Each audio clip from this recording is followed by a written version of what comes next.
కేరళలోని ఇడుక్కిలో భర్తే భార్యకు ప్రసవం చేయడంతో ఆ నవజాత శిశువు మృతి చెందిన వార్త ఇప్పుడు వైరల్గా మారింది. బేసిక్గా వీళ్ళ ఫ్యామిలీ ఏంటంటే ఎవరితోనూ కలవరట, చుట్టుపక్కల వాళ్లతో కూడా పెద్దగా పరిచయాలు లేవు, పెద్దగా మాట్లాడరట. అండ్ అతడు పాస్టర్గా వర్క్ చేస్తున్నాడట. ఆమె హౌస్ వైఫ్. ఆమెకి ఆల్రెడీ వీళ్ళిద్దరికీ 3 పిల్లలున్నారు. ఆ 3 పిల్లల ప్రసవాలు కూడా ఇతనే ఇంట్లోనే చేసేసాడట. అలాగే 4వ బిడ్డ కూడా ప్రసవం తనే చేద్దామనుకుని ప్రయత్నించాడు. కానీ పాపం ఆ బిడ్డ చనిపోయింది.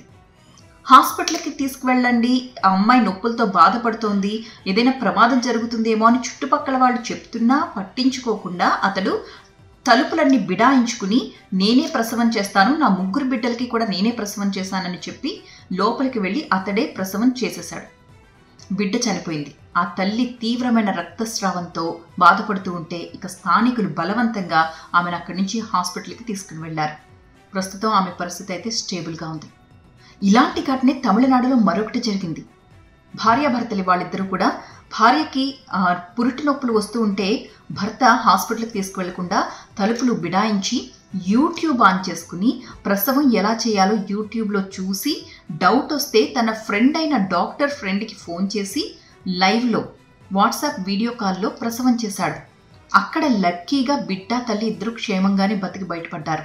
ఈ మధ్య ఇలాంటి కేసెస్ చాలా ఎక్కువగా వినిపిస్తున్నాయి. అంటే యూట్యూబ్లో చూసి లేదంటే ఎవరైనా డాక్టర్ ఫ్రెండ్ ఉంటే ఫోన్ చేసి సలహా అడిగి ఏం చేయాలని వాళ్ళు ఫోన్లో చెప్పడం, ఇక్కడ వీళ్ళు డెలివరీలు చేసేయడం, ఇలాంటి వార్తలు చాలా సహజంగా మారిపోతున్నాయి ఈ మధ్యకాలంలో.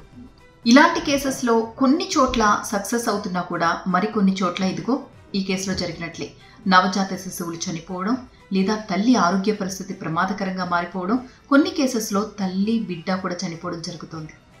దయచేసి ఇలాంటివి మాత్రం యూట్యూబ్లో చూసి వంటలు చేసినట్లుగా డెలివరీలు చేసేద్దాం, ఆపరేషన్లు చేసేద్దాం అనుకుంటే ప్రాణాలకే ప్రమాదం. ఎవరు ఇలాంటి ప్రయత్నాలు చేయొద్దు.